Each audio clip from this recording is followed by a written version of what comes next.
আসসালামু আলাইকুম বন্ধুরা, সবাই কেমন আছেন? আশা করি সবাই ভালো আছেন। বন্ধুরা, আজকে আমি আরও একটি রেসিপি নিয়ে চলে এসেছি। আজকে আমি তৈরি করে দেখাবো দারুণ সহজেই তেলে ভাজা কেক রেসিপি।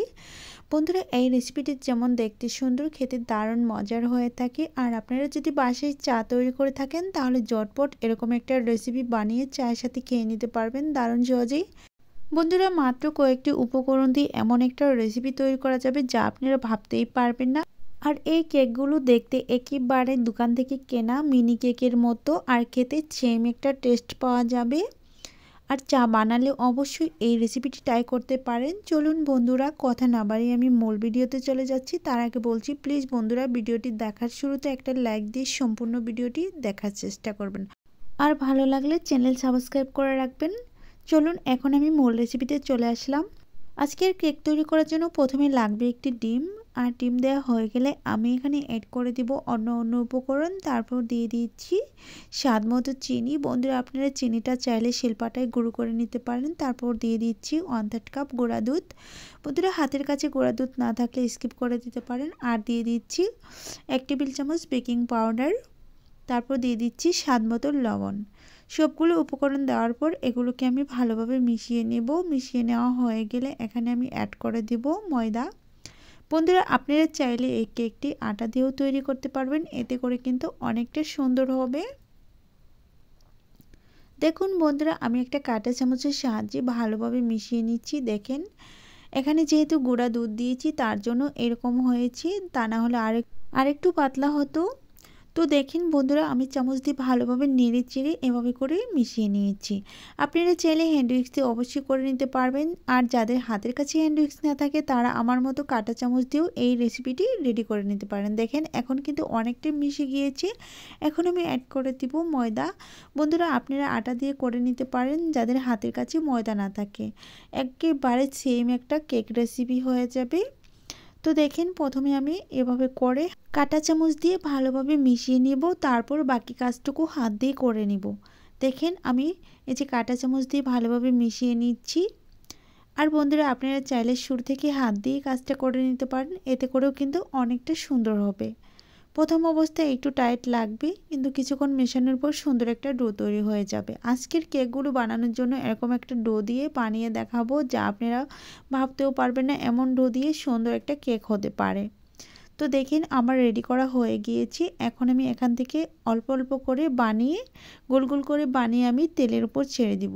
বন্ধুরা, এগুলো একেবারে সবগুলো বানিয়ে রাখা যাবে না, একটা একটা করে বানাতে হবে, তারপর বানিয়ে তেলের উপর ছেড়ে দিতে হবে। বন্ধুরা দেখেন, একটুখানি ডো নিয়ে আমি হাতের তলানিতে নিয়ে গোল করে নিচ্ছি। আর এটা যখন তেলের উপর ছেড়ে দেওয়া হবে অনেকটা চ্যাপ্টা হয়ে যাবে। তো বন্ধুরা, চুলায় আমি তেল বসিয়ে রেখেছিলাম আর সেই তেলটাকে হালকা আঁচে গরম করে নিয়েছি। আর সেই গরম তেলে আমি এই কেকগুলো বানিয়ে বানিয়ে ছেড়ে দিচ্ছি। অবশ্যই একটি বিষয় খেয়াল রাখতে হবে, তেলটা হালকা আঁচে গরম করে নিতে হবে আর চুলার আঁচটা লোয়ে রাখতে হবে। তা না হলে অতিরিক্ত হাই হিটে গরম করে এই পিঠাগুলো বা কেকগুলো ভাজতে গেলে উপর থেকে খুব তাড়াতাড়ি কালার চলে আসবে আর ভেতরটা অনেকটা কাঁচা রয়ে যাবে, একেবারে পিঠার মতো হয়ে যাবে। কেক তো একেবারেই বোঝা যাবে না। দেখেন বন্ধুরা, আমি কিছুক্ষণ পর দেখিয়ে দিচ্ছি, অনেকটা ফুলে গিয়েছে আর একটু চ্যাপ্টাও হয়ে এসেছে। দেখতেই পারবেন এটা ফুলে আরও বেশি ডবল হয়ে যাবে, যেহেতু আমরা এখানে বেকিং পাউডার অ্যাড করেছি। বন্ধুরা, আপনারা চাইলে বেকিং সোডা দিতে পারবেন, সেক্ষেত্রে বেকিং পাউডারের অর্ধেকটা দিতে হবে। তবে বেকিং পাউডার দিয়ে বানালে দারুণ সুন্দর হয়ে থাকে, সোডা দিয়ে বানালে উপর থেকে খুব তাড়াতাড়ি পড়ে যাওয়ার সম্ভাবনাটা বেশি থাকে।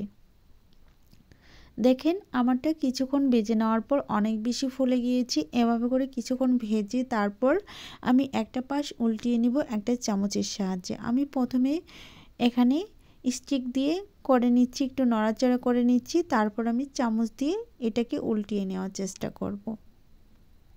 দেখেন বন্ধুরা, অনেকটাই ফুলে গিয়েছে যেহেতু, এখন আমি উল্টিয়ে দিচ্ছি। আর অপর পাশটা দারুণ সুন্দর একটা কালারও চলে এসেছে।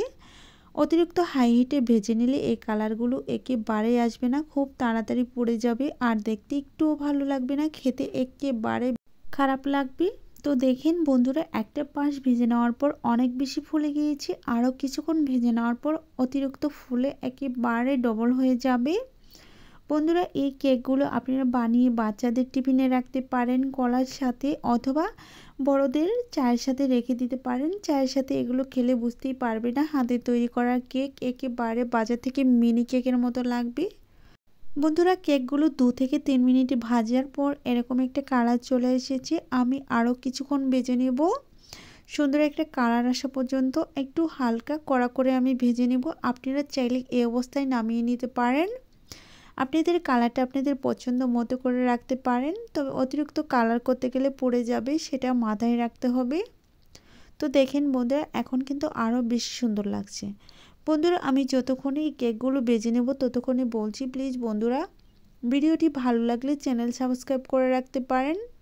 তার সাথে বলছি পাশে থাকা বেল বাটনটি অন করে রাখতে পারেন আমার চ্যানেলে ভিডিও সবার আগে পাওয়ার জন্য। আর আমার চ্যানেলে এমন আরও অনেক রেসিপি আছে, সেগুলো আপনারা দেখে নিতে পারেন, অনেক বেশি ভালো লাগবে। বন্ধুরা দেখেন, কথা বলতে বলতে আমার রেসিপি কিন্তু রেডি হয়ে গিয়েছে। প্রায় আরও 1 মিনিটের মতো ভেজে তারপর এগুলো আমি একটা প্লেটের উপর তুলে নিব। এখন কিন্তু খুব সুন্দর একটা কালার চলে এসেছে। এর বেশি আমি আর কালার করব না, এই অবস্থায় নামিয়ে নিব। আপনারা চাইলে আরেকটু কড়া করে ভেজে নিতে পারেন। এর চেয়ে বেশি কড়া করলে আমার কাছে পোড়া পোড়া গন্ধ লাগবে, তার জন্য আমি এখনই তুলে নিচ্ছি একটা প্লেটের ওপর।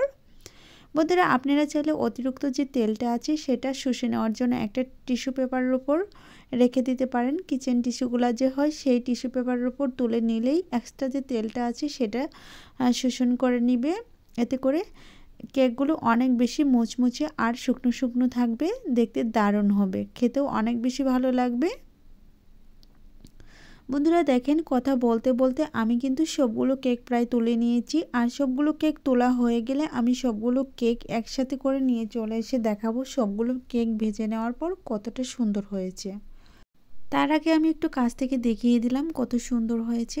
দেখেন বন্ধুরা, কেকগুলো কতটা সুন্দর আর কত নরম হয়েছে, আমি হাত দিয়ে চেপে দেখাচ্ছি। আপনারা একবারের হলেও ট্রাই করবেন, অনেক বেশি ভালো লাগবে। আর খুব সহজ একটা পদ্ধতি, সেটা আপনারা ফলো করে নিতে পারেন, ভালো লাগবে। বন্ধুরা, এখন আমি কেকগুলো ভেঙে দেখাবো। আর যতক্ষণে ভেঙে দেখাবো ততক্ষণে আমার প্রাণপ্রিয় বন্ধুদের কাছে বলছি, প্লিজ বন্ধুরা ভিডিও দেখার পর ভালো লাগলে চ্যানেল সাবস্ক্রাইব করে রাখবেন। আর পাশে থাকা বেল বাটন অন করে রাখবেন আমার চ্যানেলে ভিডিও সবার আগে পাওয়ার জন্য। বন্ধুরা, আমি একটা ভেঙে দেখাচ্ছি, আমি আরও একটি ভেঙে দেখাবো। এখন ভেতরটা কতটা সুন্দর হয়েছে আপনারা চোখে না দেখলে বুঝতে পারবেন না, একেবারে নরম তুলতুলে জালি জালি কেকের মতো হয়েছে। বন্ধুরা, আমি কথা বলতে বলতে ভিডিও শেষের দিকে চলে এসেছি। এখন আমার বিদায় নেওয়ার পালা। আজ এ পর্যন্তই। ভালো থাকবেন, সুস্থ থাকবেন, আল্লাহ তাআলার কাছে এই কামনা করে বিদায় নিচ্ছি। পরবর্তীতে আবারও দেখা হবে নতুন কোনো রেসিপি নিয়ে।